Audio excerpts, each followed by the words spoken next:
¿Qué tal? ¿Cómo estáis? Perdonad que haya tardado un poco en subir los vídeos, pero a mí también me está afectando ya la cuarentena. Estoy un poco cansado ya de muchas cosas, pero bueno, hay que seguir y ya estamos acabando el curso. Este es el vídeo 6, creo. Vamos a hablar del cine del año 50. No habrá más de dos o tres vídeos más, porque quiero que, pues, lo que os dije, ¿no? Llegar a los 70 como mucho, para que luego, aunque el cine a partir de los 70, por supuesto, es igual de importante que cualquier otro. Sí que es verdad que os queda mucho tiempo por delante y que espero que en años posteriores pues otras asignaturas se encarguen de explicaros el cine contemporáneo. Pero bueno, esto ayuda a tener ya una imagen más o menos concreta sobre cómo se ha ido construyendo los lenguajes fílmicos, ¿no? Bueno, pues hoy vamos a hablar del año 50 eh, que bueno, fueron unos años muy importantes de Estados Unidos, se rodaron muchas y muy buenas películas. Probablemente sea la época dorada del cine melodramático, que ya hemos diferenciado un poco, ¿no? El cine romántico, melodramático, emocional y tal, del cine clásico, pero sí que es verdad que aquí sí que ese cine melodramático coge o adquiere una forma ya más concreta, más interesante, y hay y directores que son muy importantes. Pero para entender un poco este sistema nuevo, porque hay películas muy novedosas de una alta carga, vamos a llamarlo así, freudiana incluso, hay que hacer algún viaje, vamos a llamarlo así. Vamos a empezar esto en Egipto, ¿vale? Aunque os parezca curioso. En el año 1958, un director súper desconocido, llamado Youssef Chahine, que en ese momento pues, nadie lo conocía a nadie, ya había rodado alguna película antes, plantea una película curiosa, ¿no? O por lo menos que no encajaba en los métodos de árabes del Egipto del momento, ¿no? Chahine, que rueda una película que se llama Estación Central, donde él mismo es el protagonista. Y rueda una cosa que es muy curiosa, la historia de él mismo, de un personaje, que es un pobre, que se enamora perdidamente de una mujer que vende bebida en un puesto, ¿no? Eso que parece una tontería, quedaros con esta idea del personaje, del hombre pobre, el hombre poco perdido, sentimental y abrumado por sus propios fantasmas, ¿no? Que acaba obsesionado por una mujer. Eso es algo que ese personaje se va a ir repitiendo. La película cuenta pues eso, ¿no? Cómo él va, digamos, poco a poco cayendo en desgracia debido a ese amor, por supuesto, no correspondido. Y una película llena de simbolismo, ¿no? De cómo digamos, su nivel sentimental se va derrumbando al mismo tiempo que la mujer no quiere nada con él, ¿no? Es una película tremendamente melodramática, una película muy emocional y con una sexualidad, eso es muy importante, que está latente en toda la película.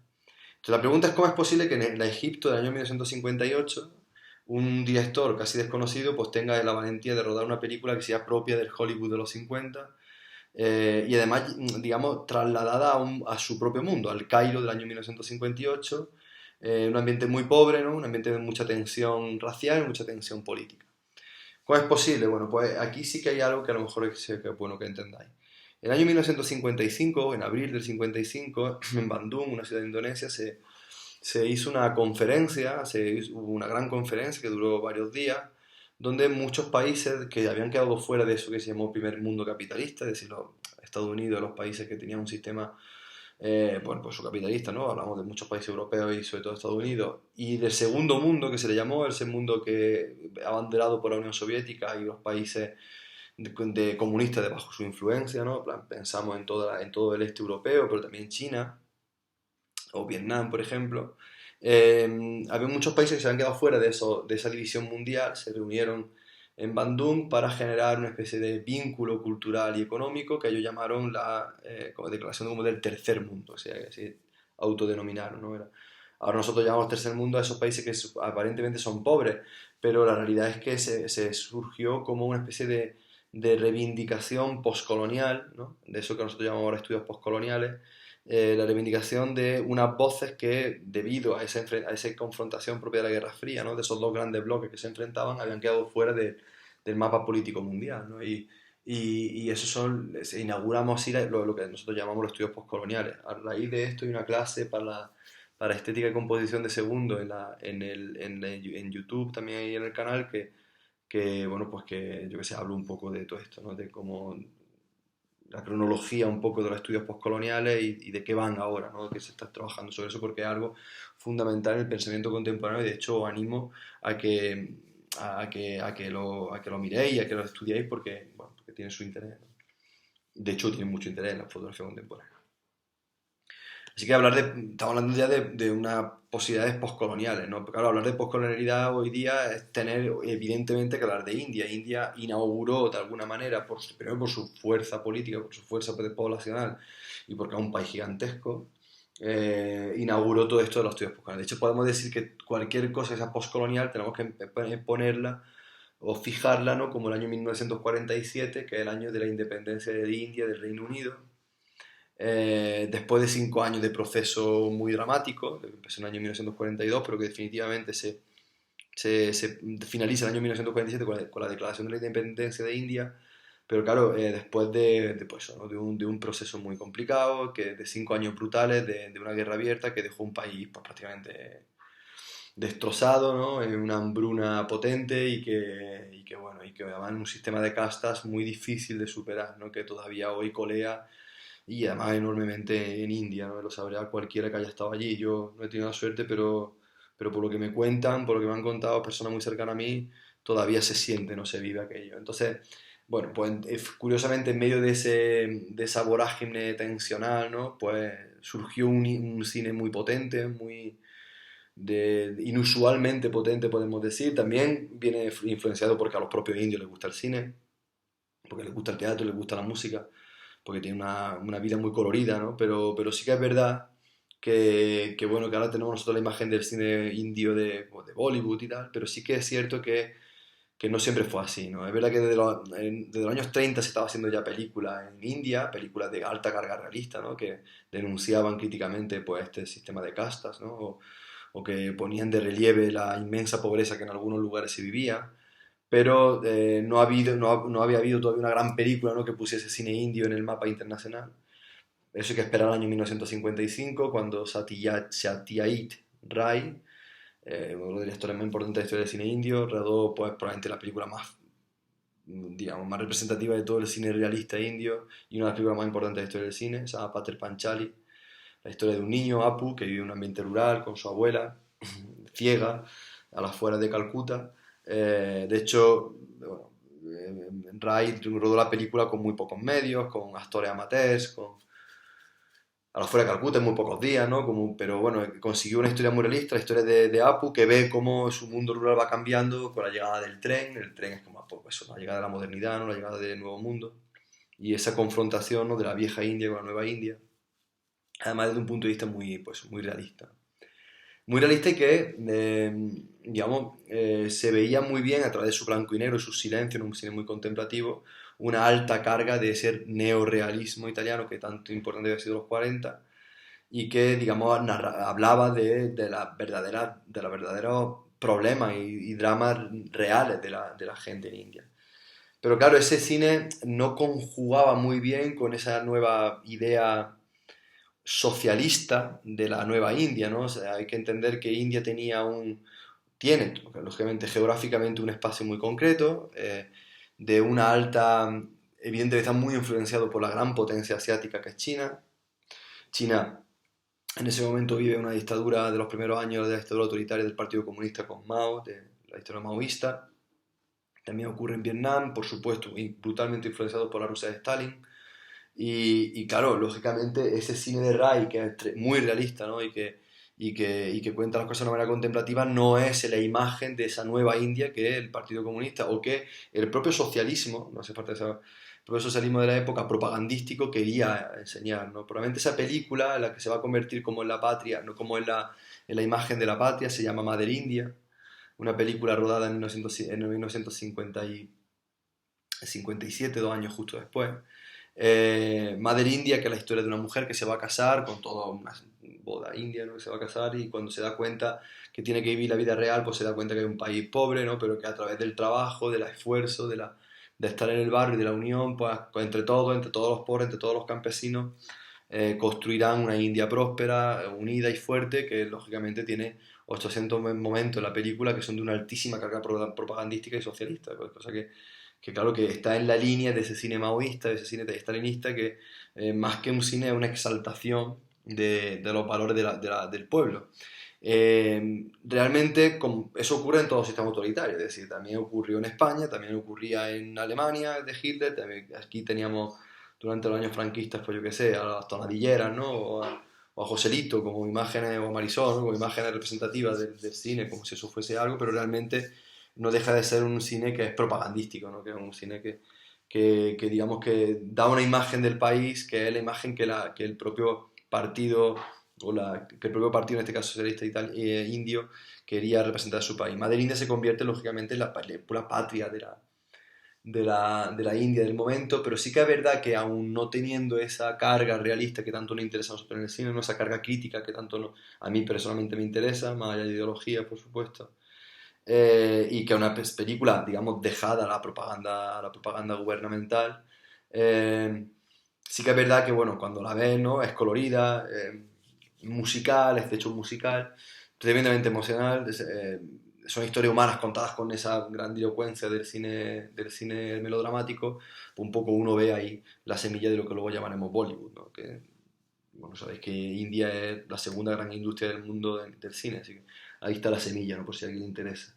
Pero a mí personalmente, por supuesto, me interesa Pater Panchali porque es una película de una enorme crítica a esos brutales años de la independencia india, ¿no? Y no tanto Mother India, que no deja de ser casi un alegato propagandístico de las virtudes del campesinado como si estuviesen bien, ¿sabes? Bueno, el caso es que en China, pues poco pasa igual, ¿no? O sea, estamos en esa región del mundo, en China pues también hay un cine tremendamente propagandístico, en este caso del régimen de Mao, y que acapara todos los lenguajes cinematográficos para exaltación de la bondad del Partido Comunista Chino.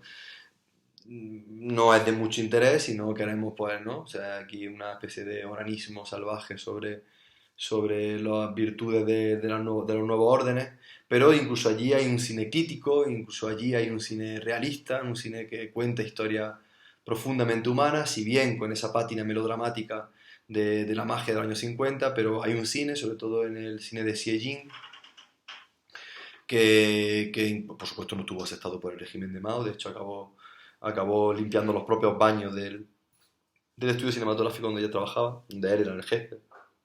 Una cosa muy estalinista, ¿no?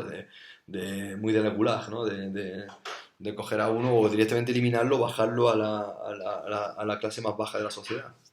Pero bueno, el caso es que en China, en Xie hay algo de ese cine que a nosotros nos interesa y por supuesto, digamos que el gran cine de Asia en ese momento se está haciendo en Japón, donde Akira Kurosawa, pues bueno, pues son los años dorados del cine de Akira Kurosawa que como sabéis rodó por una de las grandes películas de la historia del cine, que son Los Siete Samuráis.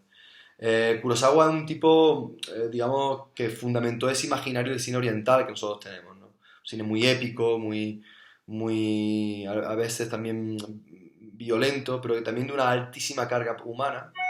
De hecho, todas las películas de Kurosawa, digamos, tratan de lo mismo, son el mismo personaje que estación central, ¿no? Los hombres que se están haciendo a sí mismos, hombres que a través de su perseverancia y de su insistencia, de su trabajo continuo, van creciendo, son como una especie de viajes casi hegelianos, ¿no? De la conciencia de cada uno. Y, y claro, digamos, digamos una alta carga simbólica de cómo el nuevo personaje, ¿no? El nuevo mundo se tiene que abrir al viejo mundo, ¿no? Que cómo se enfrentan esas dos posibilidades, teniendo en cuenta que Japón en los años 50 acaba de perder la guerra también, ¿no? Y vivía los mismos dramas que otros muchos países en otros lugares del mundo. Bueno, Los Siete Samuráis al final es eso, ¿no? No deja de ser esa película, una película, pues como digo, una de las películas más importantes de la historia del cine, que todos conocéis, la historia de siete samuráis que se reúnen para salvar un pueblo. Eh, y bueno, pues no deja de ser una especie de metáfora o casi metafísica, digamos, de ese paso del nuevo mundo al viejo mundo, ¿no? Hay una escena mítica de Kurosawa cuando el gran samurái ataca con una katana y lo abaten con una pistola, ¿no? El Japón de la katana contra el Japón de las armas de fuego. Eh, pero claro, esa es la gran, digamos, el personaje se va a repetir mucho en los años 50, de hecho llegaremos a Estados Unidos, veréis que el personaje sigue repitiendo, pero son diferentes modos de rodar. Por ejemplo, a Kurosawa pues, le interesaba mucho el cine, era más bien barroco, es decir, le gustaba mucho el agua, el barro, el viento, los motivos ambientales, ¿no? Era muy de... Había una comparación grande entre la tempestad, el sentimiento de uno con la tempestad que había afuera, ¿no? Con los árboles moverse, con la lluvia que empapaba a todo el mundo. Así que de alguna manera esos paisajes muy típicos también del cine oriental, pues son extensiones casi freudianas, ¿no? Del ser de cada uno de los personajes. Y claro, si unimos el cine que ya hablamos de Ozu, ese cine clásico de Cuento de Tokio, el cine de Kurosawa, ese gran cine casi barroco, ¿no? Duro, complejo, humano, que eran Los Siete Samuráis y otras películas, y el cine tremendamente realista y potente de Rai en Pater Panchali, por lo que tenemos es una especie de, digamos, de nueva manera, y eso también lo unimos en el realismo italiano, una nueva manera que mundialmente está tratando el cine, ¿no? Y eso va a llegar a Estados Unidos sí o sí, porque en Occidente, por supuesto, desde Orson Welles a Howard Hawks, a Charles Ray, yo que sé, a Alfred Hitchcock, todos han visto las películas de Kurosawa, todos han visto las películas de Ozu, todos han visto Pater Panchali, y a todos les impacta su manera de rodar el cine. A eso se le une también que hay otros cines que también tienen una alta carga. Hablamos de Brasil, por ejemplo, hace ya unos vídeos, pero en Brasil, en una película de Mario Peixoto que se llama Límite, pero aparte de esa gran película de Peixoto que puso el cine brasileño como cine de vanguardia, en los años 50 se rodó otra película en Brasil que también dio una altísima carga influyente, sobre todo en el cine de Brasil, que se ha hecho en Brasil y muy bueno en los últimos años, muy, muy, muy bueno. Una película que se llama Río 40 grados, de Nelson Pereira dos Santos, una película que tiene diferentes hilos narrativos, que al final es un retrato social de la realidad de Río de Janeiro en los años 50, una realidad que choca, ¿no? Es chocante esa tensión, volvemos a lo mismo, los 50 son los años de la tensión, ¿no? Una ciudad maravillosa que se abre, bonita, con unas playas tremendas, con una fiesta, con una vida cultural muy, muy potente, pero al mismo tiempo una intensa pobreza, una intensa desigualdad social, una intensa lucha de clase que al final es lo mismo en otro orden lógico, pero está viviendo en India, ¿no? Y entonces ese cine que a nosotros nos interesa, yo creo, ¿no? El cine crítico, el cine que mira de una manera crítica su realidad independientemente de su ideología, sino de que está viendo cuáles son los problemas reales de su tiempo, ¿no? Y eso, yo creo que Río 40 grados es una de las películas que junto con el cine asiático podemos incluir también en esa construcción y en el realismo italiano, en esa conclusión que vamos a llegar al gran cine crítico americano, ¿no? También otro país a tener en cuenta, México. ¿Por qué México? Primero porque tenía ya una alta tradición de buen cine, evidentemente por una cercanía con Estados Unidos.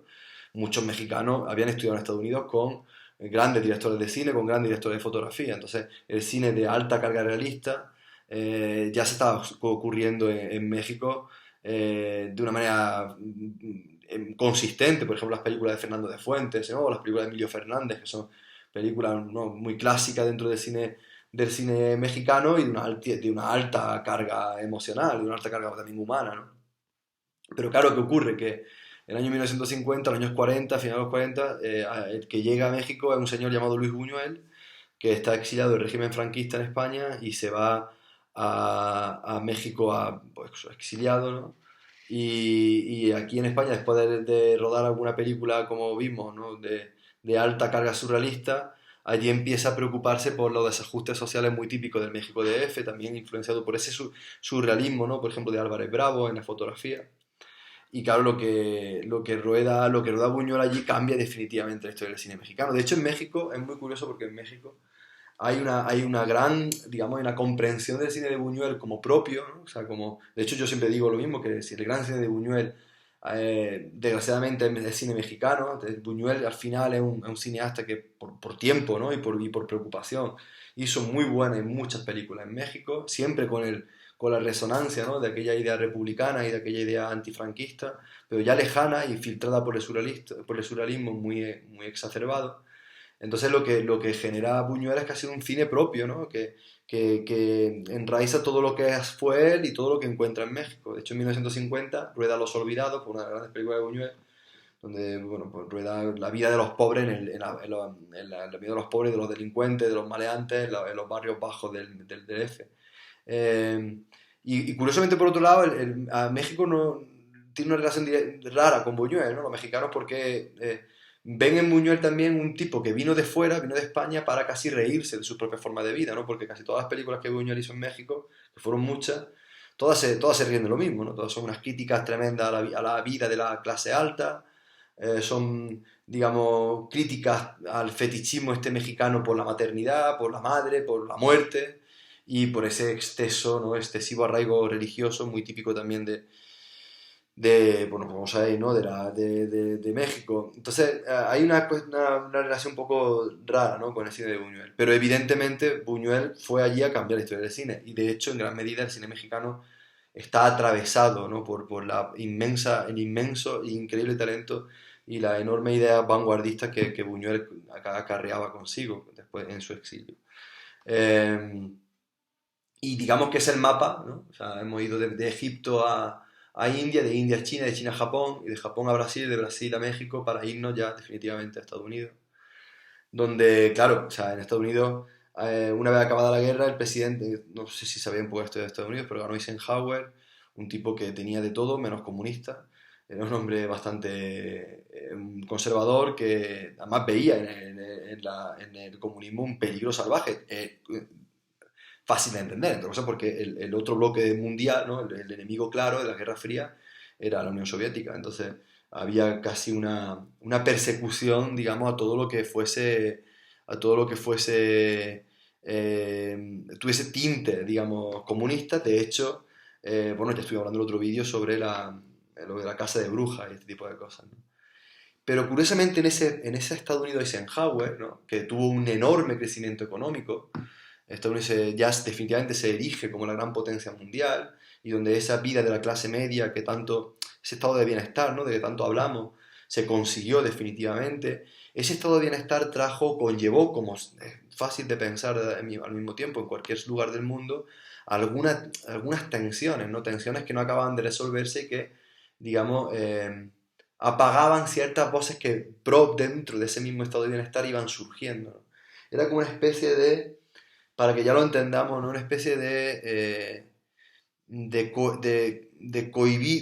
cohibir lo sexual hasta el punto en el que era como una especie de olla a presión, ¿no? Donde las cosas estaban tan ordenaditas que era fácil pensar que en algún momento iban a explotar. Ese es el germen de la generación Beat, de los que hemos hablado con Kerouac, con Burroughs, con Casady y compañía, y es el germen que luego Larry Clark hará en Tulsa, y es el germen que el mayo del 68 explotará en todos los lugares mundiales, desde Japón, que hemos visto en Provoke, o en Praga, cuando los estudiantes se levantan contra el régimen comunista stalinista, en el París del 68, cuando los estudiantes se levantan contra un poder establecido del que no se sienten partícipe, o como por ejemplo en España, a partir del final de los 60, hay digamos una latente lucha estudiantil contra los últimos años del régimen franquista, ¿no? Y eso ocurre en todo el mundo, también incluso en Estados Unidos, como, digamos, un poco antes, lógicamente, como siempre, los años 50, ¿no? Como una especie de imposibilidad de aferrar o de controlar todas esas bajas pasiones que al final como humanos tenemos, ¿no? Y eso es algo tremendamente freudiano, y eso es algo que hay que entender. El cine de los 50, como en gran medida el cine que vendrá después, tiene una alta carga de construcción de los personajes que viene de Freud, que viene de la lectura, digamos, de Freud. Y sabemos que Freud sabía o entendía que esta presencia física no deja de ser una superficie engañosa de un sufridor, ¿no?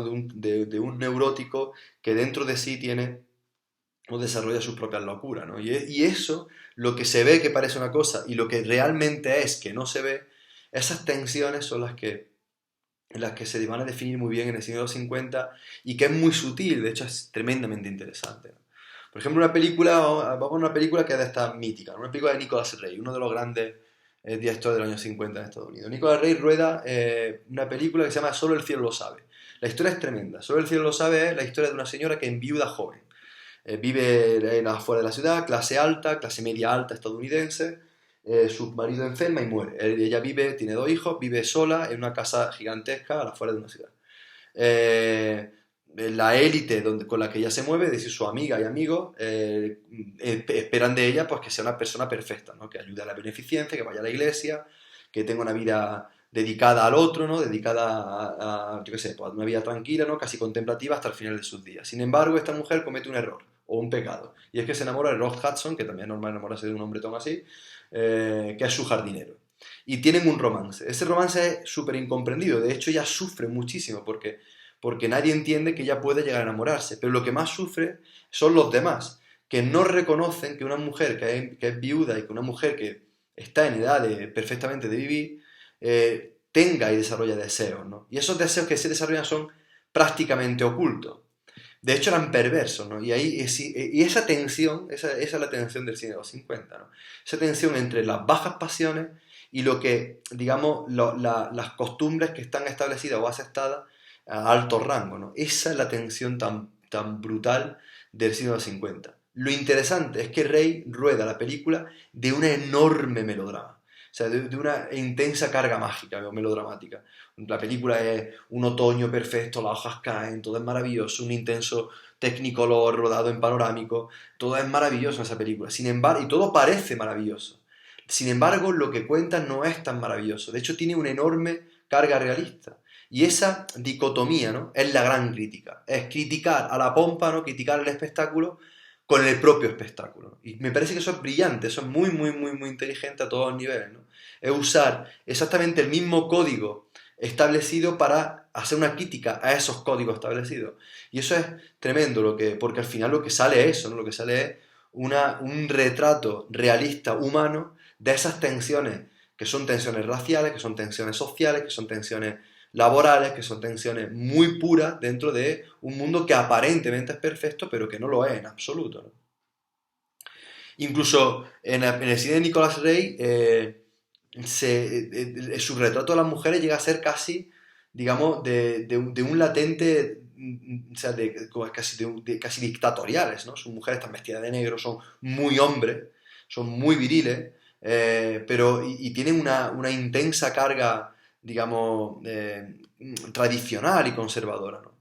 Pero lo que se filtra ahí es casi pues esa crítica, ¿no? Esa crítica, o más que una crítica, la palabra no es que crítica de mal, sino de una lectura profunda de cómo realmente se construyen las cosas, ¿no? Y ahí esas películas, a mí me parece, son tremendamente interesantes. Luego, creo que el propio Nicolas Ray rodará, para mí, la gran película de los años 50 en ese ámbito. No es la gran película de los años 50, pero sí que es esa película de la pompa que habla de la propia pompa, ¿no? Y ahora veremos cuál, que en alguna clase ya lo hemos hablado. Eh, Eso por un lado. Luego, lógicamente, claro, lo que estamos viendo ya, y ya de hecho ya está el tema del sexual ahí, ¿no?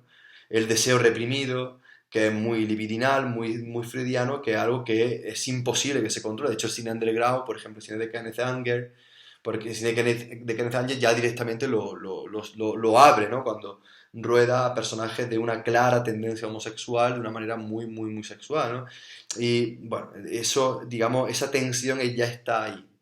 Aunque realmente una de las cosas que, si unimos eso y unimos otra cosa que es fundamental, y eso, los que si alguien ha visto Solo el cielo lo sabe, lo vaya a entender rápido, es la llegada de la televisión. De hecho, en la película Solo el cielo lo sabe ocurre algo muy, muy interesante, y es que sus propios hijos le regalan a esta mujer viuda una televisión. Una televisión es como la pantalla, ¿no? Donde va a ver la vida pasar, ella sentada en su casa, y ahí ocurre todo, drama, comedia, ¿no? Comedy, drama, me acuerdo perfectamente de la película. Sin embargo, Rey rueda una secuencia muy bonita, se va acercando a la pantalla y lo que se ve en la pantalla es el reflejo de ella, ¿no? Ella atrapada en la pantalla, ella atrapada en la mentira de los mass media. Eso, ella como acallada, ¿no? por el poder. Eso es muy potente en el cine de los 50.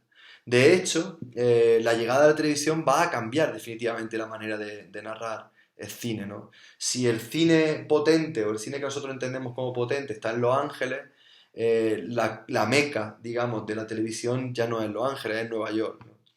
Y claro, la televisión, nos pasa ahora con Netflix, ¿no? Y tal. La televisión no es el cine, esa es la realidad. O sea, la experiencia televisiva, ahora cada vez más, lógicamente por una cuestión de calidad, ¿no? Pero la experiencia televisiva es diferente a la experiencia cinematográfica, ¿no? Eso nosotros lo vemos ahora con la seriación de casi películas. Vemos series, consumimos series que tienen un formato muy concreto y muy estudiado para la televisión. El cine es otra experiencia. Y claro, la llegada de la televisión hace que muchos directores de cine se atrevan con desarrollar formatos exclusivos para la televisión, ¿no? Entonces, claro, eso cambia, porque la planitud de la pantalla no permite que la profundidad de campo y ese realismo que habíamos visto en los años 40, digamos, tenga esa realidad. Eso hace falta una pantalla grande, ¿no? La televisión es una experiencia mucho más íntima y mucho más cercana. Lógicamente, ¿qué va a ser la cámara? ¡Pac! Se va a centrar en mí, en el personaje. De repente la televisión es la historia de personajes. Y eso, si lo pensáis, sigue estando súper vigente, ¿no? El cine, la historia, el cine en grandes pantallas son historias épicas, son historias más grandes, que trascienden a los personajes.